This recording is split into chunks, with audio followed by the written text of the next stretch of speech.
Police in York Region are establishing a carjacking task force to deal with a 106% increase in violent auto theft. And the TTC is increasing service on dozens of bus routes and a subway line just in time for back to school. Plus, Toronto Public Health reporting a sharp rise in whooping cough cases in the city. We'll tell you what the message is for you. Air Canada pilots are holding informational picket to 4 airports today, including Pearson. This is ahead of a possible strike. This is Live at 5.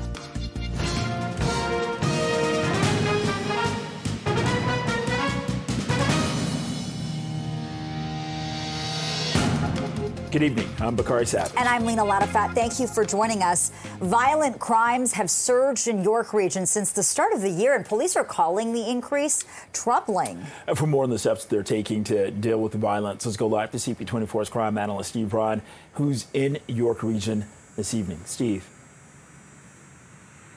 Yeah, Bakari and Lena, let's talk about the numbers. First off, when it comes to violent crime, carjackings compared to 2019 are up 400%, according to Chief McSween from York Regional Police. We heard from him today. Firearms offenses to date are up over 92%, and carjackings themselves to date are up 106%. So there certainly is an uptick when it comes to violent crimes like carjackings and firearms offenses. York Region is no different than all the other places, all the other police services in the GTA. Every one of them are seeing significant increases in their numbers. And York Region, like their counterparts in the GTA, are now establishing their own group of investigators who will investigate the carjackings. And this will allow them to focus on that crime in itself, collect intelligence, share that with other police services as well. And the hope is that they can identify patterns and trends and maybe identify those who are responsible, the areas where they do these crimes, and maybe locate and arrest those who are responsible for committing these type of offenses. Chief McSween also spoke about hate crimes up here in York Region, and here's what he said about those.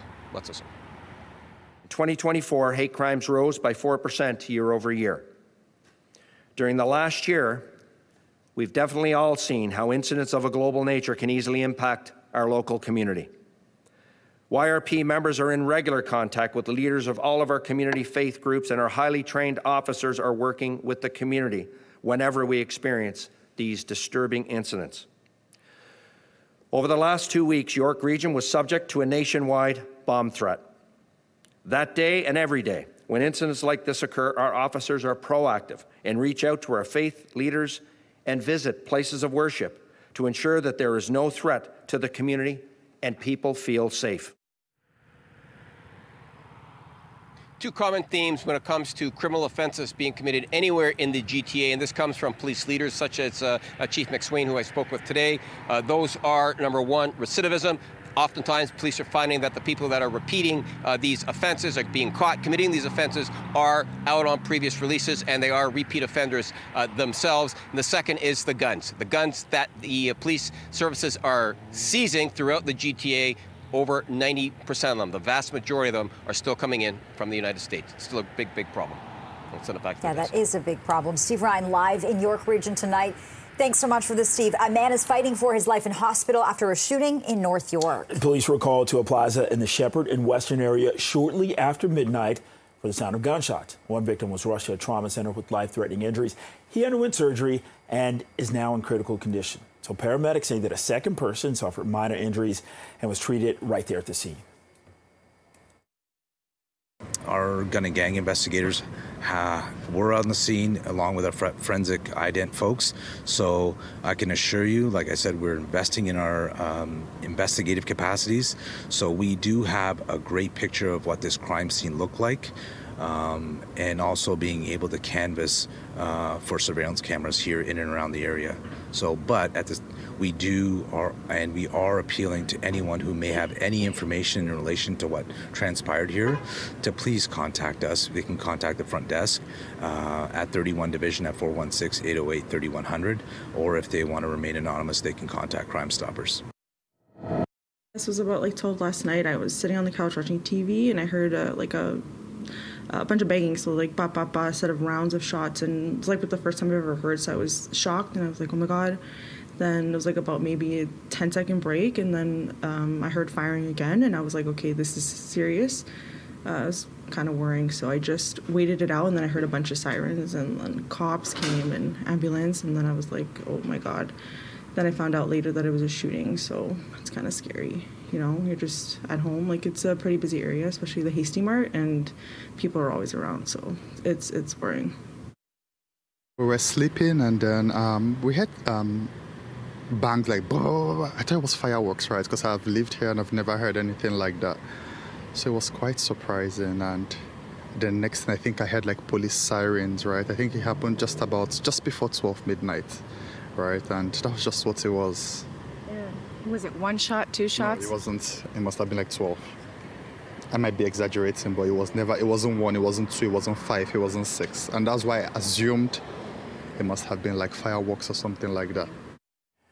A 5-year-old boy from the Montreal area that was the subject of an Amber Alert this morning has been found safe. This is north of Toronto. Yeah, according to Quebec police, 2 people were arrested in York region. They say authorities are questioning the 65-year-old woman alleged to have taken him from a community just south of Montreal. An Amber Alert is triggered when a child has been reported abducted and is believed to be in danger. Thankfully, that child is safe tonight. Yeah, well, a man's been arrested more than a year after a fatal collision in Mississauga. 34-year-old Shahriyar Kaleem Gill from Brampton is facing several charges, including dangerous driving causing death and failing to stop at a fatal accident. A 29-year-old Mississauga man died in the crash on the westbound 401 at Mavis Road on April 22nd of last year. The driver of the other vehicle fled on foot, and the OPP later issued an arrest warrant for Gill. Well, a man has serious injuries after being hit by a vehicle near Weston and St. Philip's Road. This was just before 6 o'clock this morning. He was taken to the hospital via emergency run. The driver did remain at the scene. The Ottawa Police Service is classifying a recent murder of a woman as a femicide for the first time in its history. 47-year-old Jennifer Zabarilo was found dead inside a home in the West End Sunday night. Her husband was charged with murder in her death. Ottawa police say that this death is being considered a femicide because it's a case of intimate partner violence. Femicide is a term that the Ottawa Police adopted in the fall of 2023, and this is the first case that we are using to describe this murder. And femicide is really about women and girls who are murdered for their gender and usually for misogynistic reasons.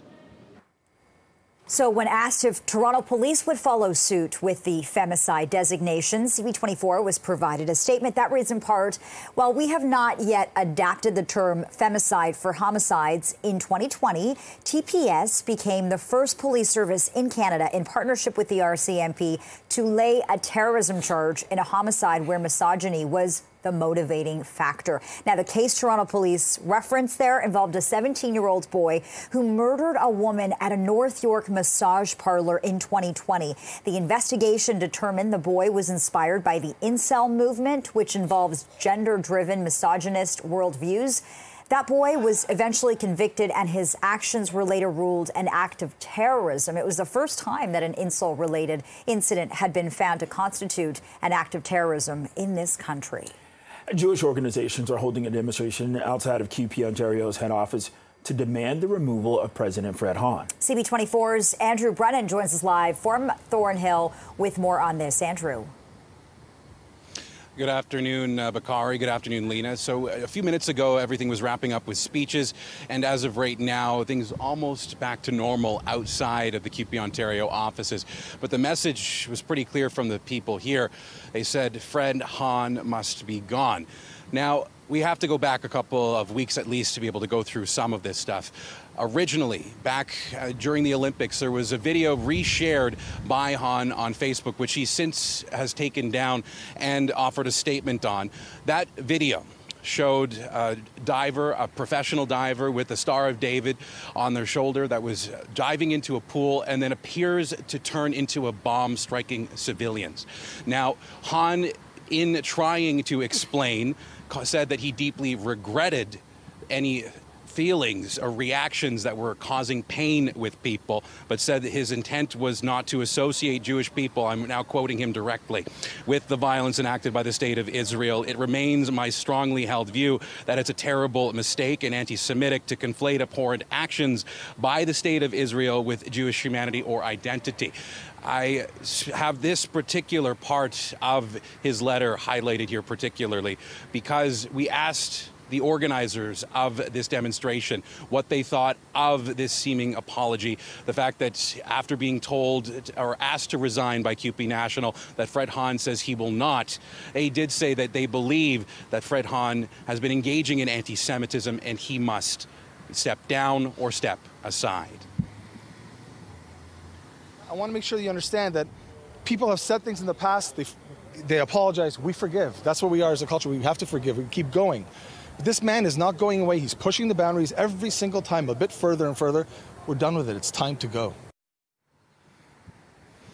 Now, the organization that began this rally and had about, I would say, between 50 and 60 people in all that came out this afternoon, the organization describes itself as a grassroots organization, TAFSIC, one being a place that has a database for those that are deemed by anyone submitting reports of anti-Semitism. There's a particular part of the website as well that particularly highlights people that they say engage in anti-Semitism. They say that this was an example that Fred Hahn, I should say, is not on this particular website as of now, but they do say that they believe he must resign and that his comments have gone beyond the pale. I'll send it back to you both inside. All right. Andrew Brennan reporting live tonight. Andrew, thanks so much. It's 5:11, 30 degrees. You're watching Live at 5. The TTC is increasing service on dozens of bus routes. We're going to have reaction from riders coming up.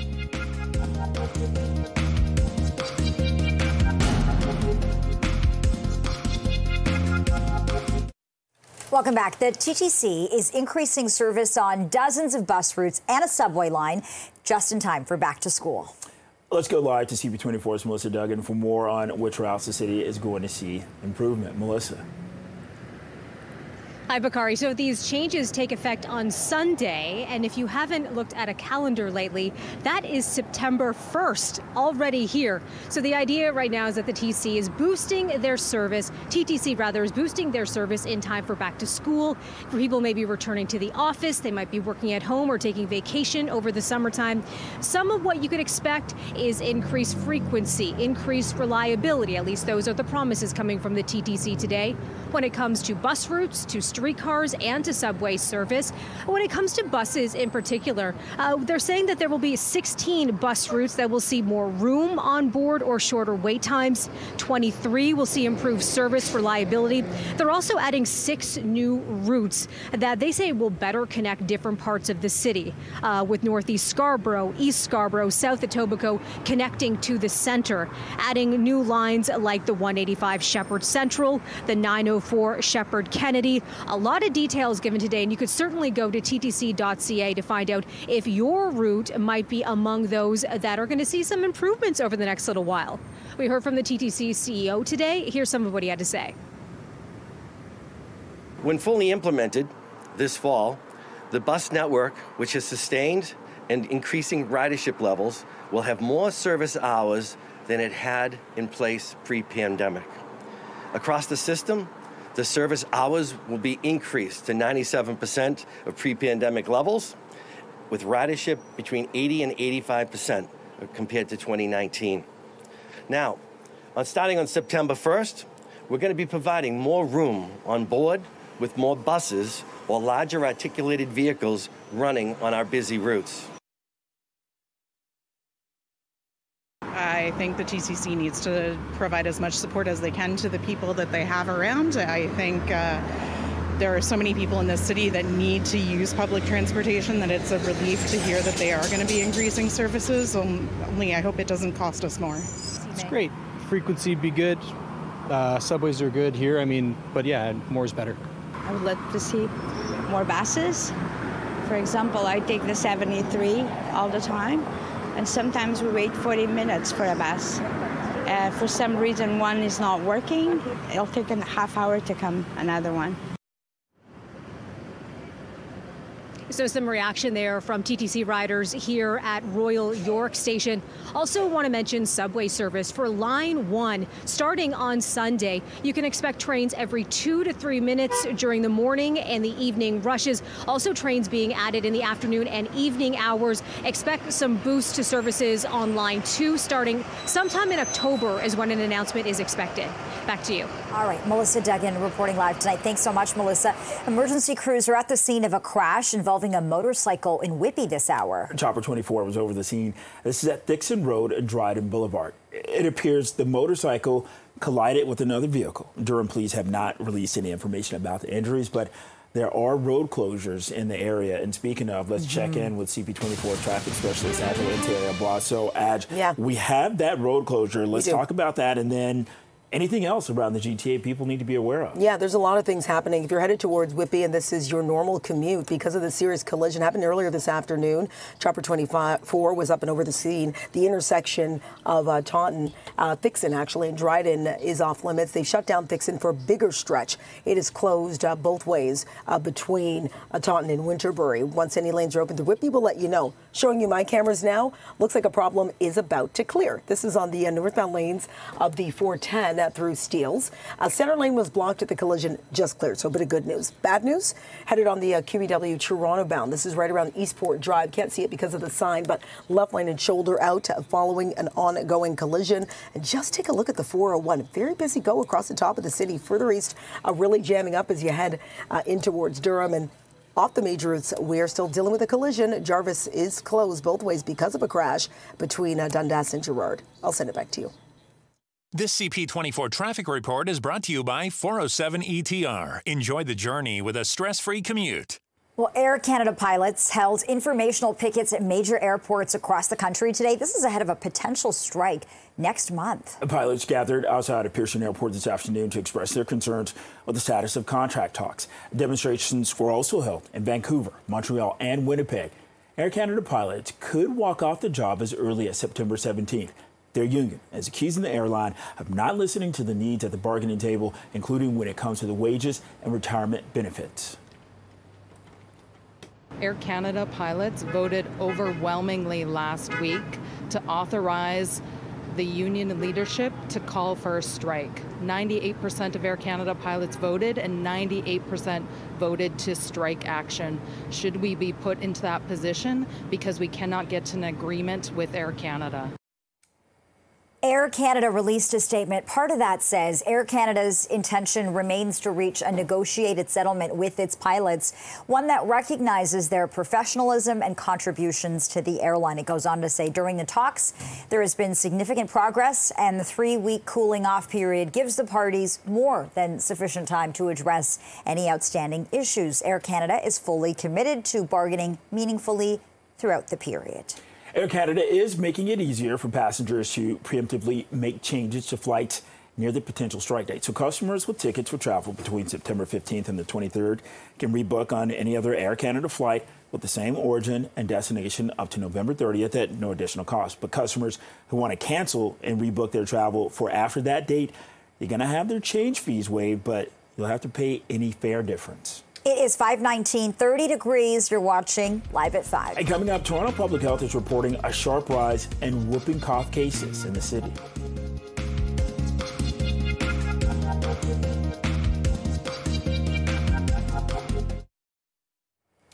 And Toronto Public Health is reporting a significant rise in whooping cough cases. Yeah, whooping cough is a highly contagious disease that's especially concerning for infants. Toronto Public Health says 99 cases have been identified in this city so far this year. That's more than double the pre-pandemic 5-year average of 38. Whooping cough can also be cyclical and occasionally increases in Ontario every 2 to 6 years. We've heard a lot about this in the news over the last couple of weeks, and Toronto Public Health is putting out a reminder that we are also seeing this increase in the city of Toronto. And we want to ensure our community is able to take the precautions necessary to be able to protect themselves, which really includes making sure you're up to date with your routine vaccine schedule. Pertussis is a vaccine preventable disease. It's a bacteria, and it's provided through the Ontario publicly funded immunization schedule. Infectious diseases specialist Dr. Isaac Bogosh says that the best protection against whooping cough is vaccination. There are routine childhood immunizations for this. Whooping cough is routinely given at 2 months, 4 months, 6 months, 18 months, and then once again before a child enters school. We know that many public health programs were disrupted during the toughest times of the pandemic. People might have missed a dose of a vaccine. It's just important to note that this is a vaccine-preventable illness. Whooping cough is also spreading in other parts of the country. Health officials in New Brunswick announced last week that an outbreak had spread all across that province, with more than 140 cases reported so far. Right now it's 5:23, feeling more like 38 outside. This is Live at 5. Well, after a 15-year hiatus, Oasis is reuniting for a comeback tour. We're going to have reaction coming up.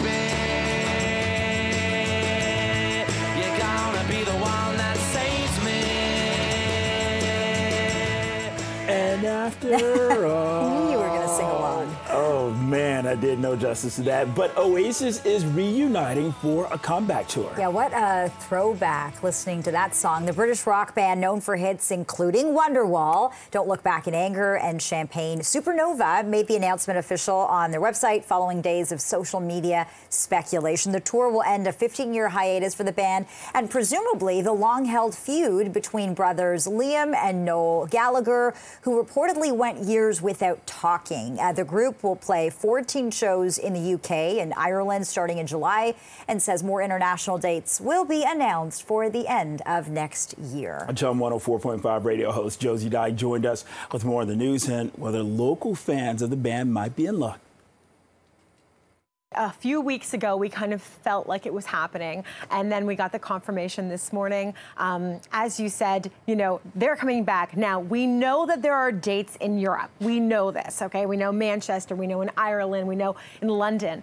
But everyone wants to know, will there be dates here in Toronto? Now, the rumorville is going crazy, but I don't think this is a rumor. I think this is legit, and I think they are coming here next year, Downsview. Now, it hasn't been confirmed, but there's great evidence to suggest that this is going to happen. And tickets for the initial 14 dates of the tour, they go on sale Saturday. Well, the Taylor Swift fan in Toronto is getting a second chance to see the pop star live this fall after her mother lost more than $1,000 on fake tickets last year.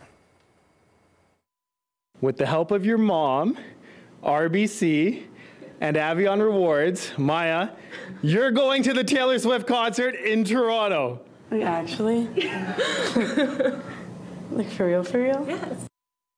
I love that reaction, like, for real, for real. Maya Feldman's mother tried to get the tickets through the official website, but she was waitlisted. She then turned to someone on social media who claimed they were selling tickets. That's when the trouble began.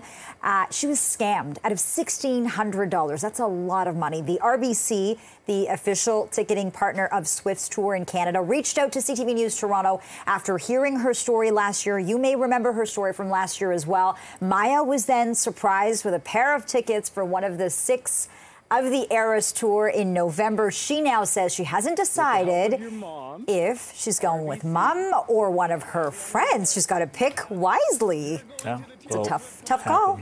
It's 5:29, 30 degrees. This is Live at 5. One person is fighting for their life following a shooting near Shepherd and Weston tonight. A second person was also hurt. We're going to have the latest on this investigation next.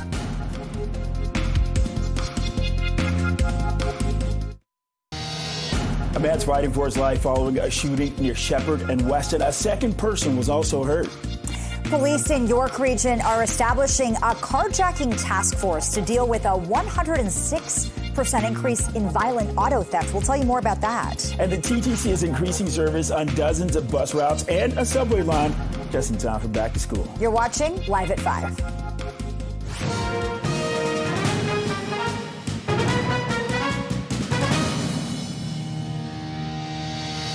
Good evening, I'm Lena Latifat. And I'm Bakari Savage. A man's fighting for his life in hospital. This is after a shooting in North York. Police were called to a plaza in the Shepherd and Weston area shortly after midnight for the sound of gunshots. One victim was rushed to a trauma center with life-threatening injuries. He underwent Surgery now in critical condition. Paramedics tell us a second person suffered minor injuries and was treated at the scene. We continue to provide support to the community here. We're going to continue to invest as an organization in our tactical capabilities, responding quickly to calls of violence. We're going to be continue to invest in our investigative capacity, but we're also going to have a continued large footprint in the prevention space. Honestly, I feel like we kind of always get stuff like that. Like in the buildings, there's usually shootings. There was like a bomb threat twice in this area. So I don't know. I don't know if it's to be expected now or if it's just like kind of desensitized. Not desensitized, but I don't know. I don't know what to say or think because it's shocking. And especially like we don't know if this is someone we know yet or someone that comes to the store often, you know, because this is a family-friendly neighborhood. So yeah. It's really scary for me. Like, this is like a really quiet neighborhood, and we just heard something like that. Like, we never thought that's gonna happen. It's something like that's gonna happen in here. And at least 3 vehicles in the plaza were hit by gunfire. One was towed away from the scene by police.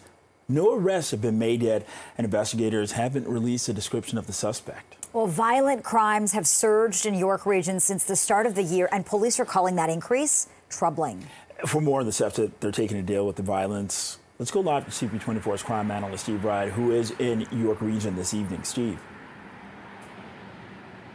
Yeah, Bakari and Lena, like other local GTA communities and regions, York Region is no different when it comes to experiencing an uptick in violent crimes, especially carjackings and firearms offenses. So like their counterparts, York Regional Police announced today that they are going to put together a carjacking task force. And these specially trained officers will deal solely with carjackings. And the intent would be that through that, they can identify patterns and trends and maybe narrow down where these crimes are being committed, who is being responsible for them, and hopefully identify who the offenders are, who are the ones that are sending out these foot soldiers to do this work and have these cars most often shipped overseas. It's a very lucrative business when it comes to carjackings and auto thefts. We heard from the inspector from Toronto's hold-up squad last week, and he said that cars are now the latest commodity, and because of that, they are organized crime, that is getting big money when they sell these cars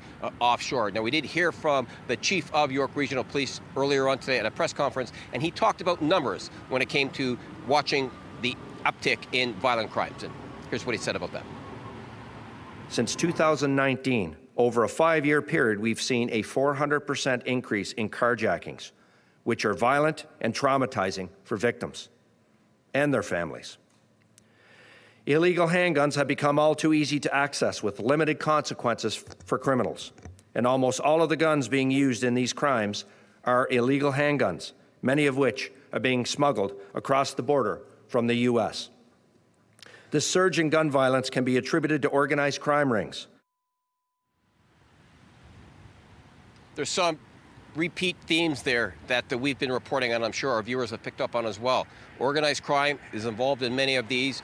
The guns that the police are seizing are most often coming in from the United States, and oftentimes when somebody's arrested, they are repeat offenders. So these are troubling trends that the police are working with. Lastly, York Regional Police are going to put out an engagement proposal as well, where they will educate people to help them minimize their chances of becoming victims of auto theft or carjacking.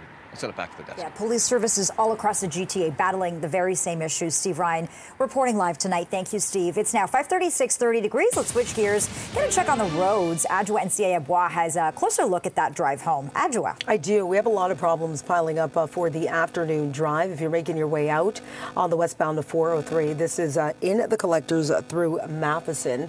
Crews on scene of a collision. It does have the 2 left lanes out. Traveling through the area, it's backed up from the 401. Traveling on to the QEW. This is Toronto-bound lanes of the QEW right around Eastport. Left lane and shoulder blocked. Following a collision, even more problems if you're continuing further east. This time on the eastbound lanes of the Guard are approaching Park Lawn. Right lane and shoulder blocked. following another collision, and even more problems. This is the eastbound lanes of the 401, just as you make your way through Warren in the collectors. Stalled vehicle has the left lane and shoulder blocked on City Street. So many issues. Start with the closure on Jarvis. It remains shut down both ways between Dundas and Gerrard following a serious collision. And a collision involving a motorcyclist in Whitby has a stretch of Thixon shut down between Taunton and Winterbury. I'll send it back to you both. All right, thanks, Adj. You're welcome. And the TTC is increasing service on dozens of bus routes and a subway line just in time for back to school. Yeah, let's go live to CP24's Melissa Duggan for more on which routes in the city will see improvement. And you also have reaction from riders tonight, Melissa. Yeah, Lena, and word of beefed up TTC service certainly coming as welcome news to the riders I've been talking to here at Royal York Station today. But it's also meant for drivers too, because we were hearing from the mayor and from the TTC's CEO today saying that yes, congestion is a problem in the city. If they improve transit service, maybe more people will turn to buses, to streetcars, to subways as an alternative and leave the car at home. And that's why they're looking to increase service. They're going to increase reliability and also connect different parts of the city to the core, all part of that goal of getting more people on board. Here's more of what we heard from the mayor today. There will be 16 bus routes which will have increased services, shorter wait times, more room on board. 23 routes will see bus coming more reliably. And if you are transferring at the subway on line 1, for example, it's going to come more often. That's subway cars. Instead of every 3 to 4 minutes, it's going to come every 2 to 3 minutes in the morning subway. So you don't have to wait as long, and there will be less crowding. A lot of times the subway is not working properly. For example, when we had the flood, it took me 4 hours to get home, and I end up walking most of the time. And it's hard. It's very hard when you don't have another way to get to work. Well, I actually work right here. I take the subway every day to get to and from work, and more times would make it easier for everyone to get around. My schedule is very flexible, so I really don't have a lot to say, but we can't live without it in Toronto. Try driving on the expressway. I'll take TTC any day over that. For specifics on these changes, you could visit ttc.ca for a full breakdown. But I do want to mention overnight streetcar service. It is being increased on the 312 St. Clair line, the 306 line, and there's also a new 303 Kingston Road line that is going to be offered. So helping anyone who needs to get around between the hours of 1:30 and 5:30 a.m. And all of these changes across the board, they begin rolling out, Lena and Bakari, on Sunday. Back to you. Okay, hopefully this boosts ridership. I know that's the idea. Melissa Duggan reporting live tonight. It's 5:40, 30 degrees. You're watching Live at 5. And coming up, Ottawa Police Service is classifying a recent murder as a femicide for the first time in history.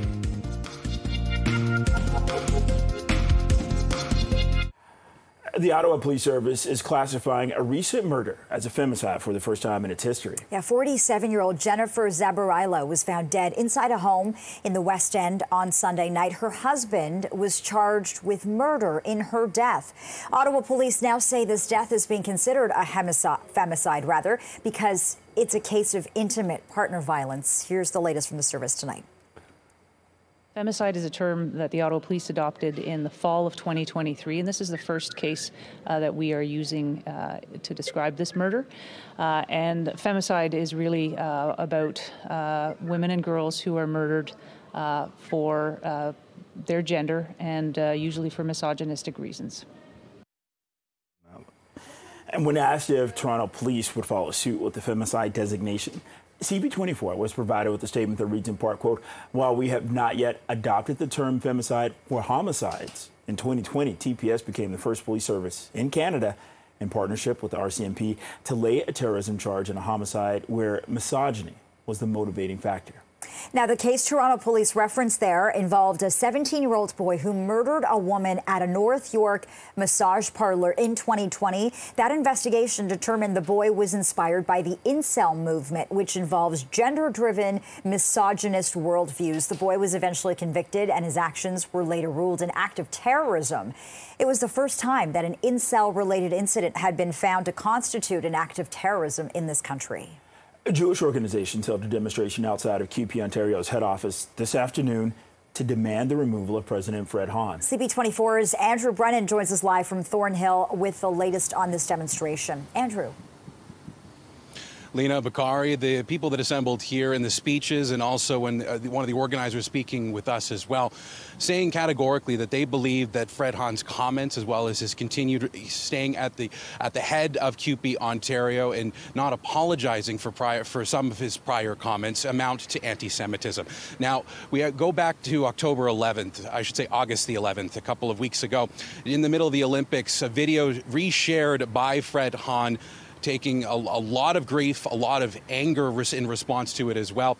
In that video, a professional diver, seemingly an Olympic athlete, with the Star of David on their shoulder, dives into a pool, but on the way down transforms, it appears, into a bomb, and then ultimately seeming to be a blast on civilians below. Now, Fred Hahn, having taken down that video, said that it was being misconstrued, ultimately saying he deeply regretted the feelings of fear and pain that it caused, but saying that he categorically did not believe it was an instance of anti-Semitism, saying that he believes that conflating Jewish people with the state of Israel is, in his mind as well, anti-Semitic. And he said he was trying to make a point about double standards for Israeli athletes being in the Olympic Games versus Russian athletes not following the invasion of Crimea. But regardless of what his intention was, that's not how it was observed. Even CUPE National saying that ultimately, after passing a motion wanting Fred Hahn to resign as a national VP, something he ultimately said he would not do. Now, I did ask one of the organizers here what he thought about Hahn's response following this outrage. This is what he said. I think he did what he was told to do. I don't think, we know that it's not genuine, it's not authentic because of his constant remarks. Again, if this is the first time he were to say something like this, we're not the first to jump on people. We're not about cancel culture, but this is a different level. He's been going on about this forever.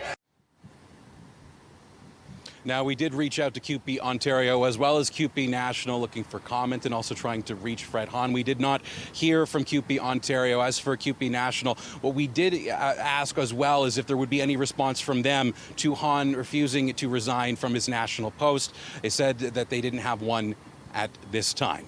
Lena, Bakari, I'll send it back to you both. All right, Andrew Brennan reporting live tonight. Thank you, Andrew.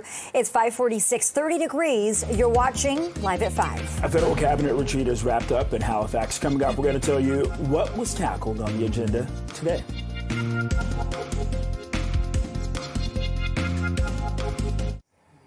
The federal cabinet retreat in Halifax has wrapped up after discussion today about Canada's trade relationship with the U.S. The cabinet heard about Canada's renewed charm offensive south of the border, with Industry Minister François-Philippe Champagne calling it more relevant than ever. Prime Minister Justin Trudeau launched the Team Canada strategy earlier this year because of the looming presidential election and the possibility of another Donald Trump presidency. It is led by Minister Champagne and Kirsten Hillman, Canada's ambassador in Washington. The strategy that we had put forward is very, very relevant, probably more relevant today than ever. As you know, we have been working to make sure that in every corner of the United States, not only in the traditional place of New York, Washington, or LA, but places like Nebraska, places like Texas, that not only political leaders, but people will understand that we're just not the nice people from the north, but this is a very strategic relationship. We really launched this concerted and fairly systematic effort to make sure that we were getting to regions of the United States, as Minister Champagne says, that are perhaps less traveled, but have really important relationships with Canada, economic relations, security relationships, military relationships, whatever the case may be. China's accusing Canada of protectionism following the announcement of new tariffs on Chinese-made EVs. The Chinese Commerce Ministry said in a statement the tariffs would disrupt the stability of global industrial and supply chains, severely impact China-Canada economic and trade ties, and damage the interests of enterprises in both countries. China says that it will take necessary measures to defend the rights and interests of Chinese companies. It's now 5:51, 30 degrees. You're watching Live at 5. And coming up, we're going to get a live update on how Canadians are doing at the U.S. Open in New York. Stick around.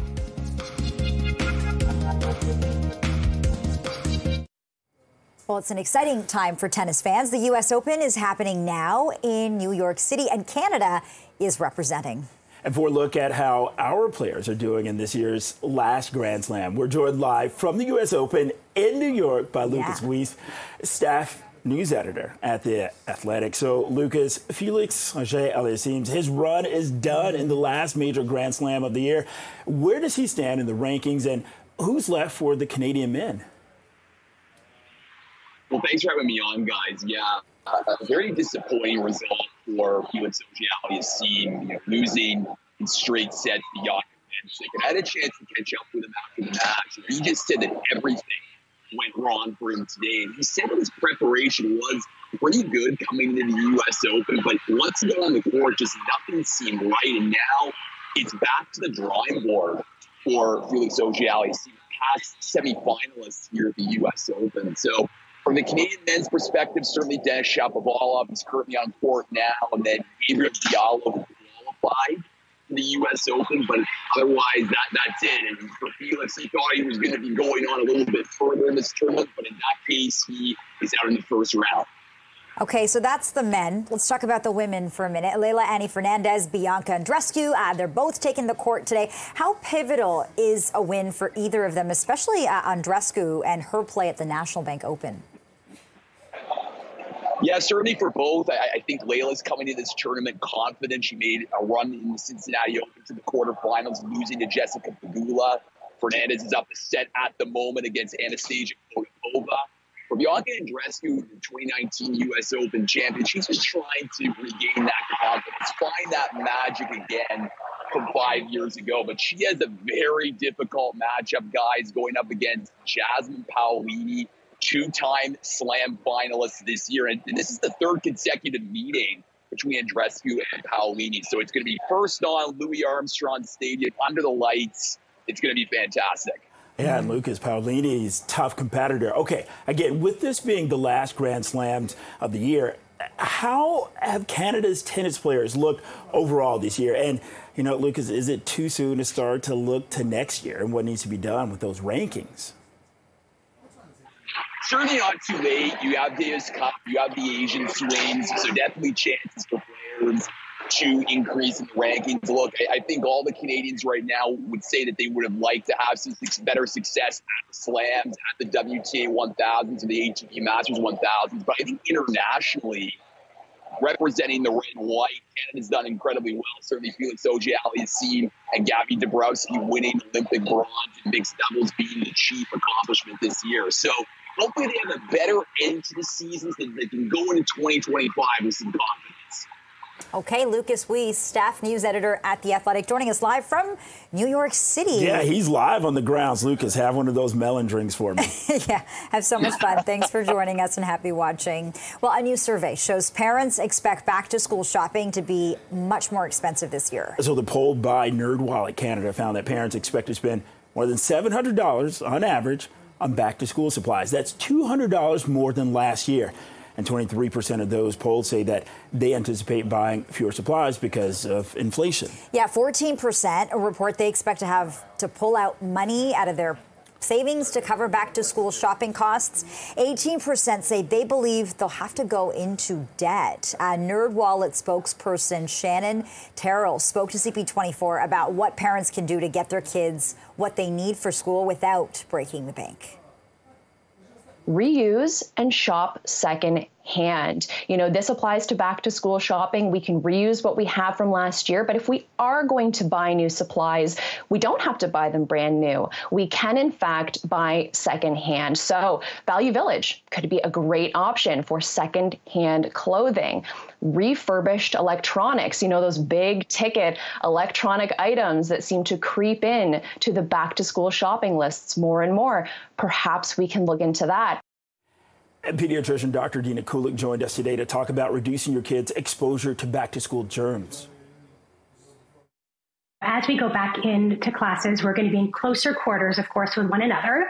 So we do want to make sure that we are, staying away from sick people if that's possible, staying home if you're sick, washing your hands well, multiple times per day before and after using the washroom, before and after eating our food, coming in from recess. So hand hygiene remains very, very important. And again, if you're sick, please stay home so you don't pass on your germs to others. You're watching Toronto's breaking news, CP24. Thanks for watching CTV News at 6.